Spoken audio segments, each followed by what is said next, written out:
So let's get started then. This is Intro to Statistics, and I am your instructor. So my name is Adarsh. I'm a junior right now, Centennial High.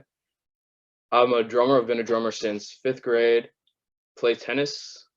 I'm obsessed with MMA, specifically Brazilian Jiu-Jitsu and Muay Thai. And luckily, because I'm teaching this class, I love stats. So here is some of my contact info in case you need to reach out to me later. This is my Discord here. And all of you, please feel free to introduce yourself in the chat and talk to me. Say anything that you need to. All right, so here is the syllabus. This can change around a little bit depending on the pacing, because this is going to be a lot of information packed into not that much time. But so far we have one variable and two variable data, which is what we're going to be covering today. Data collection and probability. Probability is broken up into two parts because that is a monster of a unit. Then we're going to go to sampling distributions and then inference. So starting out with categorical data, proportions, and then quantitative data, means, and then we're going to look at chi-square. If you don't understand what some of those terms mean right now, that is completely fine. We'll get into those later. But the biggest thing is if you don't understand something, please ask me a question, because this class is going to build on the information that you know and that you're going to learn in the beginning. So please ask questions. And feel free to just unmute your mic. Say it out loud. All right, so let's get into the actual lesson, starting off with one variable data. So variables are usually divided into categorical or qualitative and quantitative variables. Looking at categorical first, we have, here's a definition, variables that take on values which are category names or group labels. You can represent them with all of these fun things. Relative frequency tables, that is what this is. So here is just the type of information, some information about the variable. In this case, it's color. Here's a list of the categorical variables. Here is the frequency. And then here's the relative frequency, which basically means the percentage. So out of the 20, 35% of the total is purple, 15% is blue, and so on. And these are just the raw quantities out of 20 total. So that's a relative frequency table, bar graph, that's right here. We're going to get into the differences between a bar graph and histogram later, but a bar graph, again, pretty simple. I'm sure most of you have seen it before, right? Just the categories here, number, height of the bar, tells you the number of items in it. Dot plot is here, again, pretty self-explanatory. The axis got cut off here, but it is something pretty simple. Just labels here for each category, and then these all represent some number. And then here is a pie chart. Again, color-coded, labeled, and this only represents proportions for this one specifically, but you can put in raw numbers as well.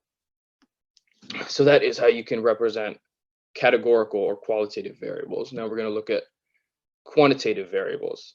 So these ones are pure numbers. Quantitative variables can take on numerical values for a measured or counted quantity. So basically what that means is it's just numbers. It's something that you can represent with raw numbers as opposed to something abstract like color or favorite ice cream flavor or something like that. So there are a couple different ways to graphically represent quantitative variables. This one, some of you may have seen before. Love this one. This is called a BoxWhisker plot or a box plot. So right here, it's based on percentile. This in the middle is the median, which is the middle value if all the values are arranged from least to greatest. Here's the 25th percentile, so basically the middle between the minimum and the median. The 75th percentile is the middle between the median and the maximum. And the distance between the 25th and 75th percentile. That is the interquartile range, or the IQR. Here, that's a box, is the IQR. Then the whiskers out here represent the minimum and maximum and all the data contained between the box and the end of the whiskers. So it says outliers here. We'll get to that later, but you can calculate that in a specific way. So these don't have to actually be the full minimum and full maximum. We'll get into that more in detail later, but this is a box and whisker plot. This is a histogram. It's not the same as a bar graph, because bar graphs represent qualitative or categorical data, and histograms represent only quantitative data. So histograms are, first off, the bars are all connected because the order of it matters. The distribution, it gives you a shape of the distribution. And bar graphs don't do that, right? So bar graphs, if you shift the order of the bar graphs, it doesn't actually change any of the data that you're being given. Whereas with a histogram, it's always ordered from least to greatest here. And if you shift the order of that, that changes the distribution. So these give you a good sense of the shape of the actual data that you're getting. That's a histogram, not a bar graph. I'm confusing myself now. All right, here is a stem and leaf plot. So as you can see, there's a key here. This also gives you a sense of the distribution if you turn it sideways a little bit, but you can see each of the individual values. So this 1 here and this 3, that represents a value of 13. Here you can see 1 and 7, that represents a value of 17. This 1 and this 7. Here there's a 4 and a 6, that's 46. 5 and 9, 59, and so on. So you can look at each of the individual values. This is a cumulative relative frequency plot, also known as an ogive. So this one, it never goes down. Basically, it's what percentage of the data is contained at or below this value. So if we're at 3 over here, right, roughly a little more than 20% of the data is contained at or below 3. If we were to go up to 5, a little less than 60% of the data is at or below 5, but you can never go down. So it's always going to start low and go up until it reaches 1. Finally, this is a dot plot. This is one of the easiest ways to visualize a distribution because you can actually see the shape and where all the points are. Now, this is pretty similar to a histogram.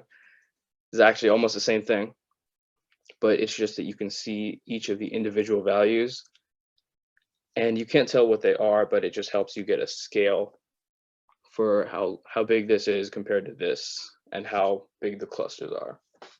All right, so I've been saying the word distribution a lot. You're going to be saying it a lot too.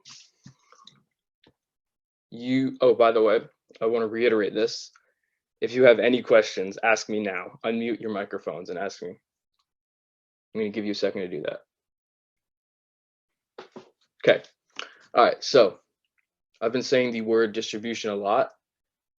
What does it mean, right?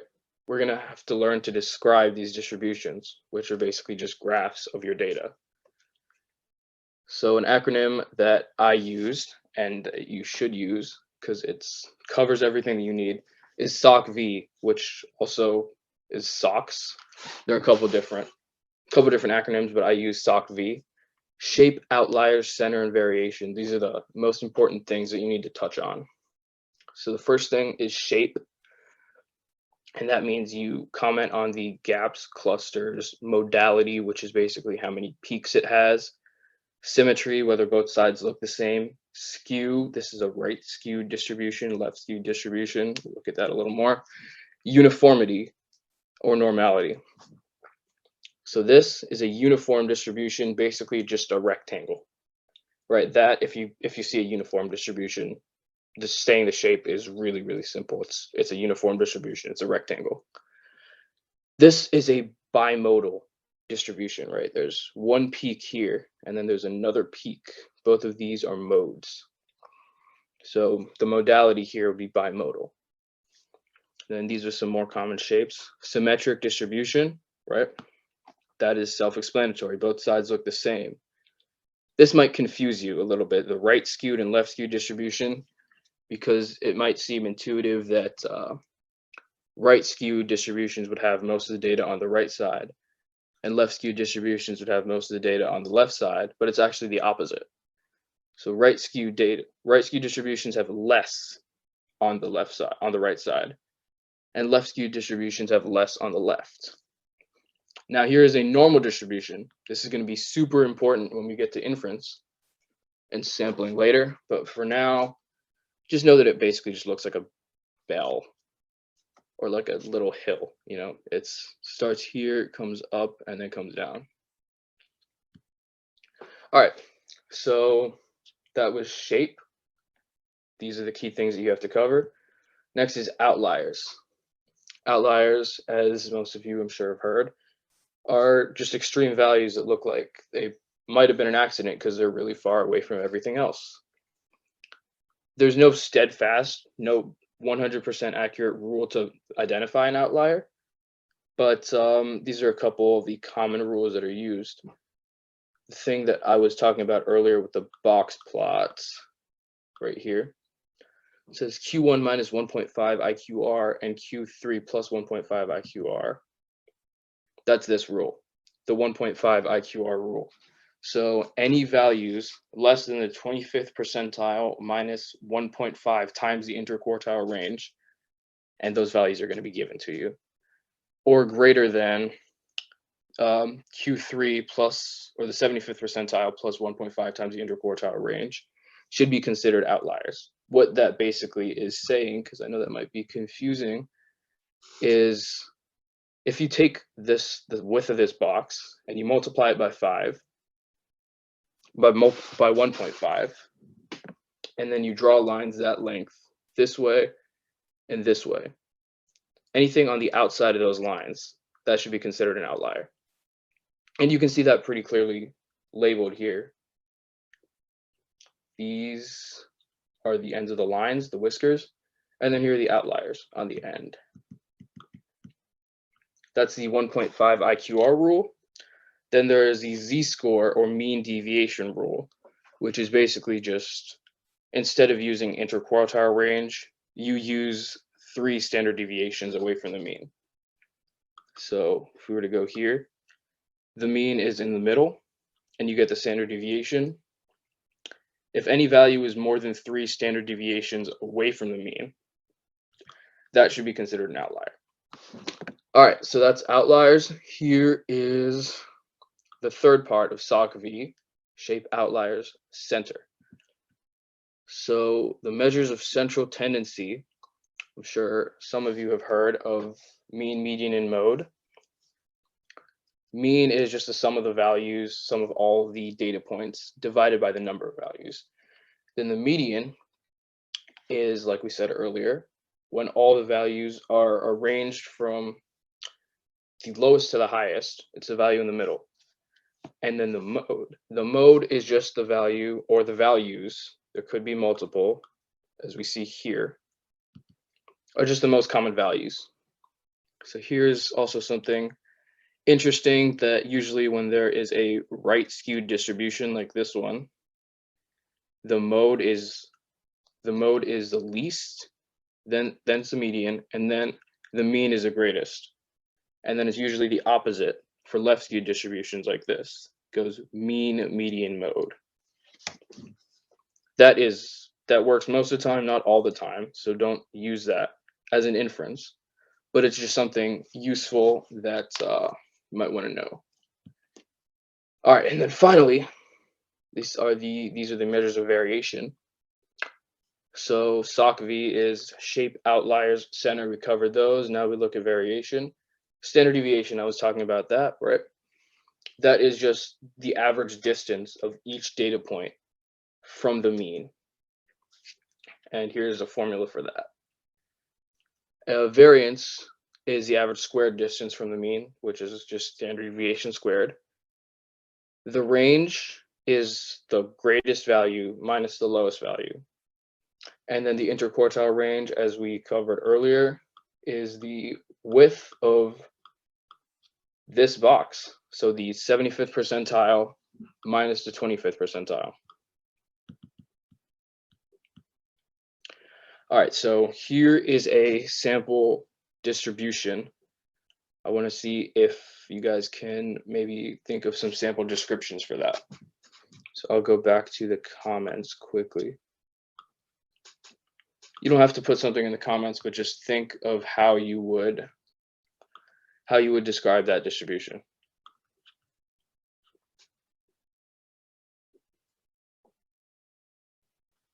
Oh, wait, you can't see the distribution right now. All right. Give you 10 more seconds. Just think of how you would cover shape, outliers, center, and variation. I know you don't have time to actually calculate some of the measures of center or variation, but just think of what you would do. All right, so here is what I would do. This is sort of a competitive statistics description that goes a little bit more in depth than it has to, but you can't go wrong with this. So it says the distribution of distances in miles for class A, always provide context. So here's class A miles. Distribution of distances in miles for class A is right skewed because the unique values are here on the right and most of the data is concentrated on the left. And unimodal, here's the mode, here's the most common value with gaps at these values that are listed, and a cluster from 5 to 7 miles right here.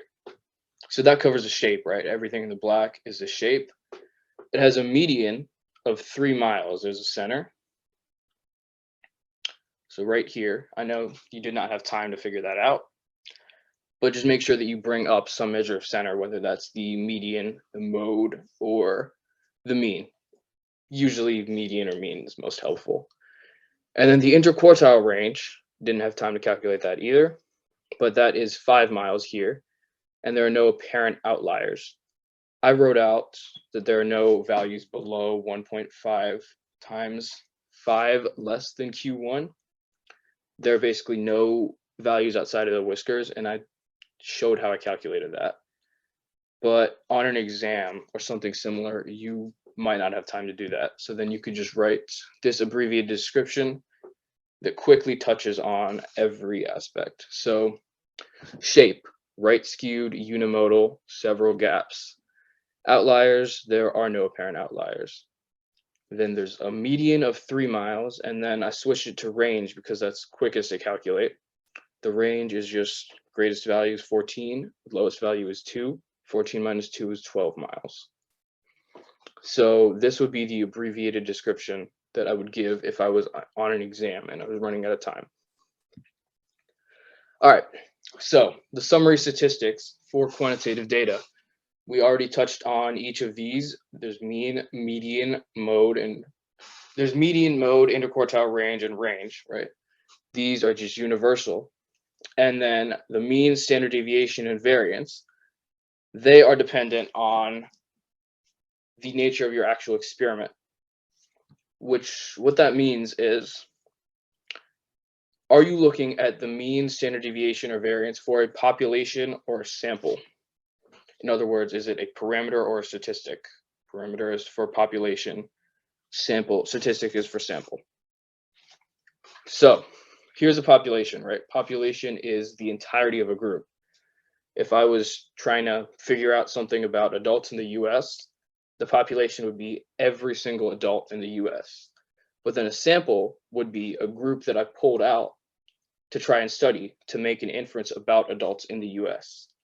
So if I picked 500,000 random adults in the US, that would be my sample. But the population is still every adult in the US. Like it says here, population is a complete set. So then reports are a true representation of opinion, contains all members. So every adult in the US in this scenario. And all of these values for the population are called parameters. So the actual mean value of, say, the heights of every adult in the US, that is a parameter. The standard deviation and variance of that, those are parameters. But those 500,000 adults that I pulled out, the mean value of those, that's a statistic, and the standard deviation and variance of those heights, also statistics. If it comes from everything, it's a parameter, but if it comes from a specific group that I pulled out to study, that's a statistic. It comes from a population, it's a parameter. It comes from a sample, it's a statistic.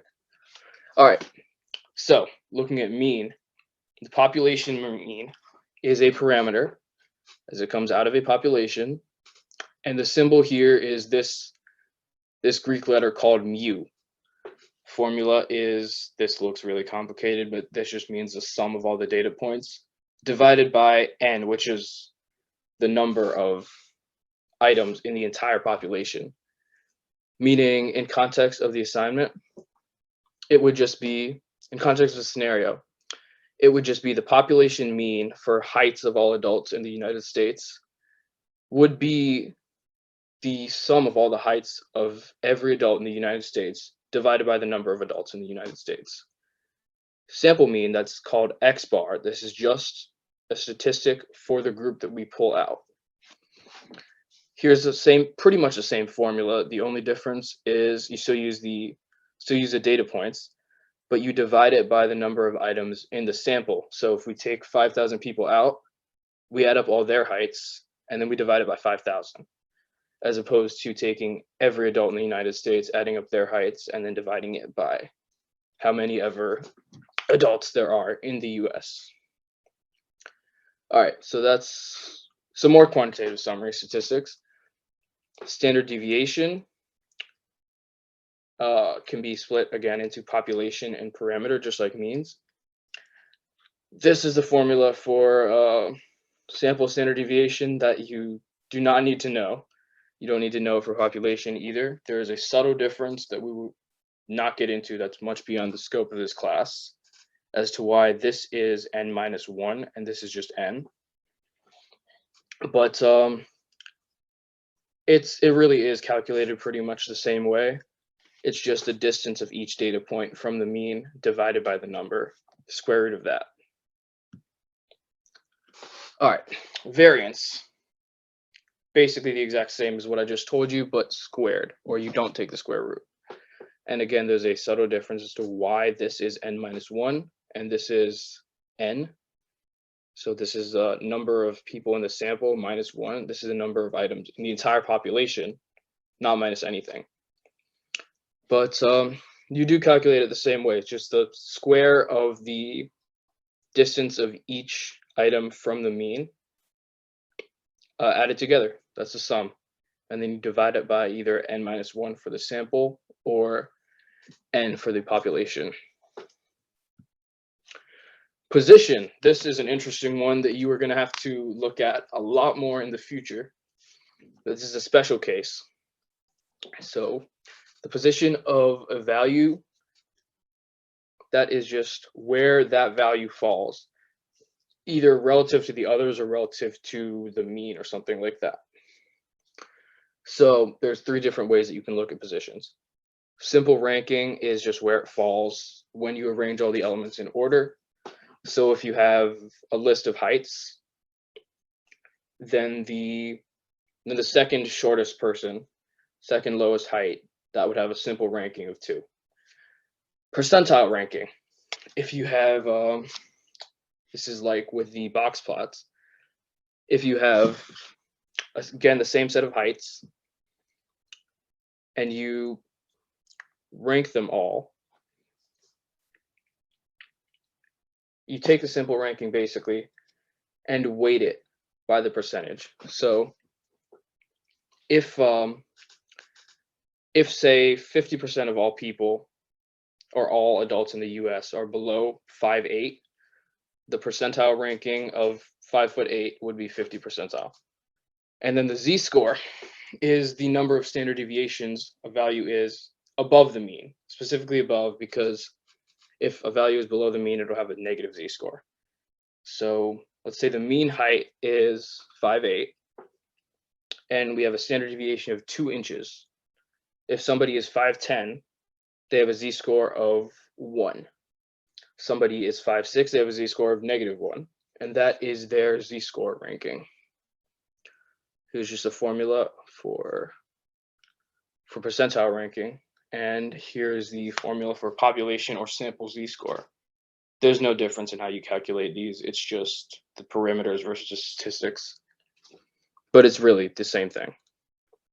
All right, so the normal distribution. This is going to become super important as we get into sampling and inference, which is going to come later. But for now, what you need to know is that it's determined entirely by its mean and its standard deviation. So the mean is at the center. The mean is always at the center of the normal distribution. And the standard deviation just tells you how wide the base is and how tall the peak is. So this distribution has a mean of 50, and the standard deviation looks like it is about 10. This one looks like it has a mean of 80 with a standard deviation of about 5. So with a lower mean and a higher standard deviation, this one is shorter and flatter, and also lower down on the scale. Whereas this one, the blue, it has a higher mean, so it's higher up on the scale, and it has a lower standard deviation, so it's the same amount of data, but it's compressed. And that brings you to here. It's taller as well. Now, the empirical rule is something that is just good to know, and it helps you estimate how much data you're looking at. So with the standard deviations, right, 68% of data approximately is going to fall within one standard deviation of the mean.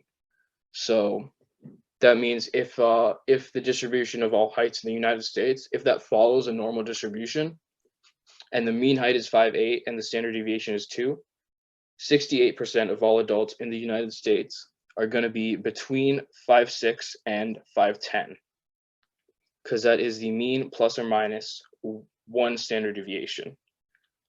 95% are going to be within 2 standard deviations, so that means 95% of Americans are going to be between 6 foot and 5'4", and then 99.7% are going to be between 3 standard deviations, so that's 6'2" and 5'2".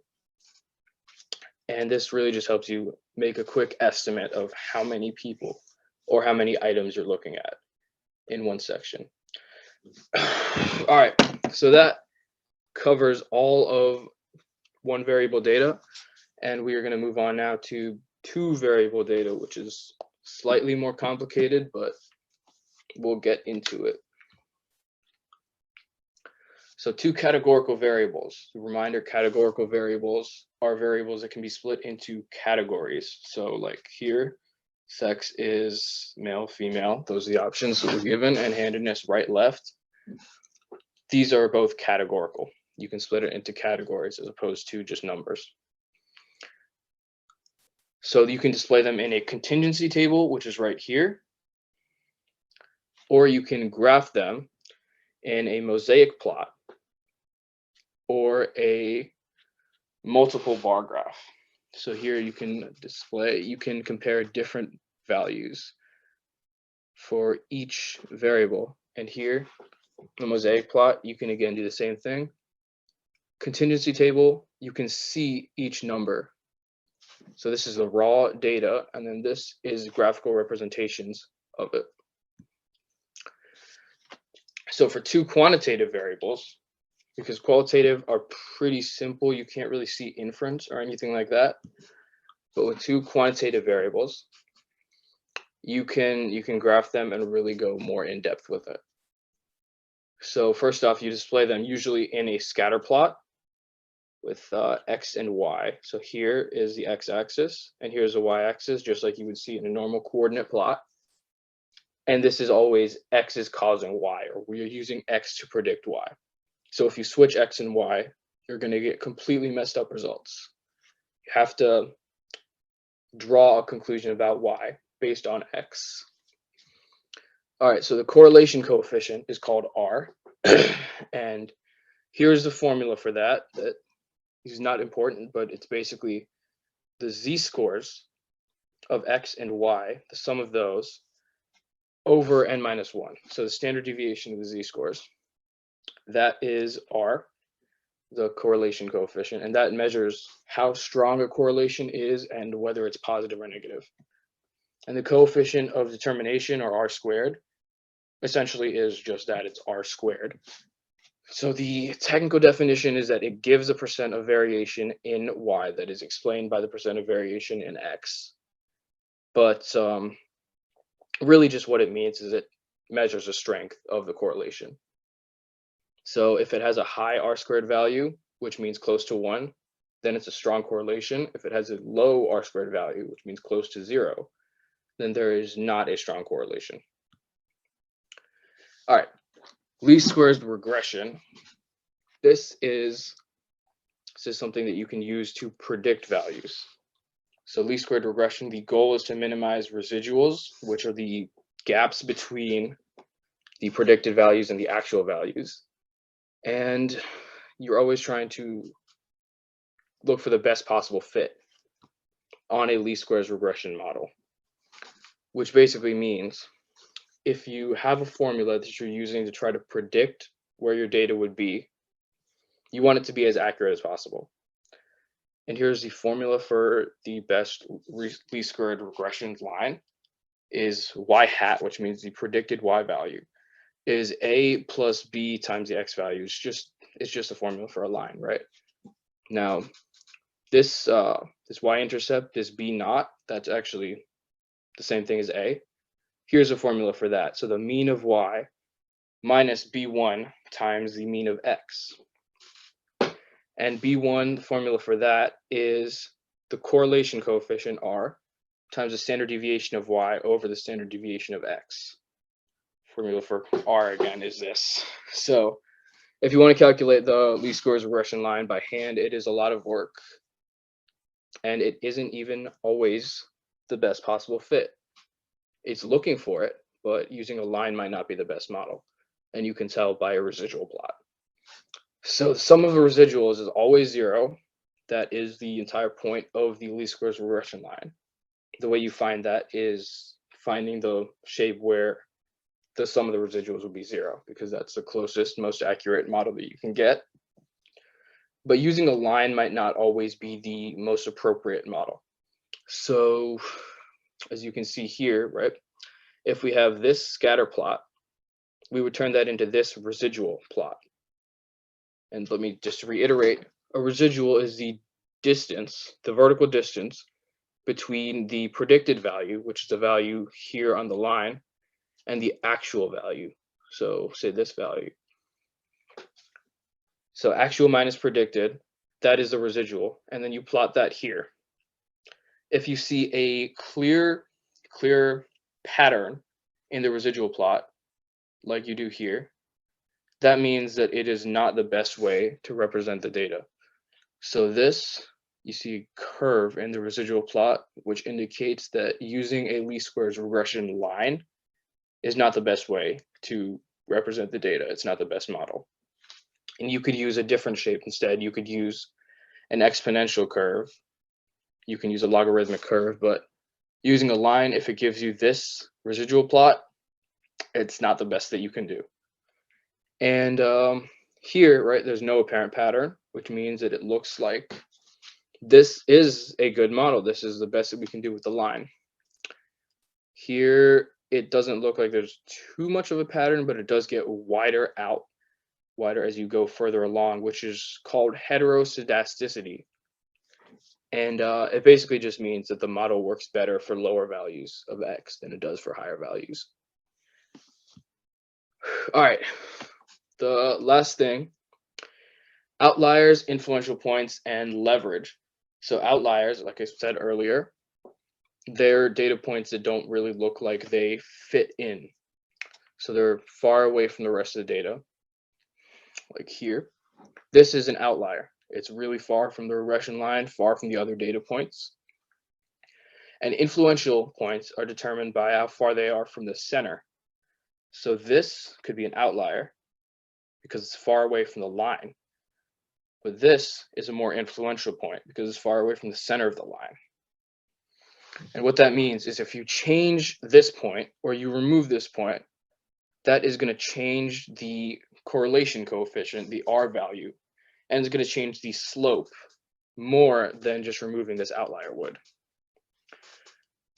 Now, another interesting thing is if you have an outlier in the X or Y direction, it can greatly affect the slope and not really affect the correlation coefficient or the strength of the correlation.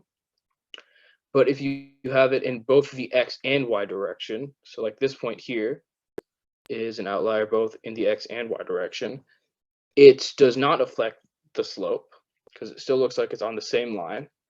And it really does strengthen the correlation coefficient. So the R value is going to go way up. And that is it. So let me know if you guys have any questions. All right, I see a bunch of questions. I'm going to answer those now. All right. Ellen is asking, how do you find a line if the dots are all over the place? Top right plot. Let's see. Are you talking about this one? Yeah. All right. So for this one, this is a residual plot right here, right? So you can't find a direct line from this. The best that you can really do is just this horizontal line. But the actual formula for finding the best line, I can go back. If the dots are all over the place, what you do is you take each dot, right? You find the value, then you find the mean of the X values and the mean of the Y values. Then you subtract those from each X value and each Y value. You divide them by the standard deviation of the X and Y values. Then you add them together and divide them by the number of points, and that's your R. Divide them by the number of points minus 1, and that's your R. And then you multiply that by the standard deviation of the Y values over the standard deviation of the X values. And then you multiply that by the mean of X and subtract that value from the mean of Y. And that is your Y-intercept. And then this here that we calculated, the correlation coefficient times the standard deviation of the Y values over the standard deviation of the X values. That is your slope. So it's a complicated process to calculate it by hand. But basically, we'd find the mean of all these Y values, mean of all these X values, and then we plug it into that formula. So pretty extensive process, and you usually would just plug that into a calculator.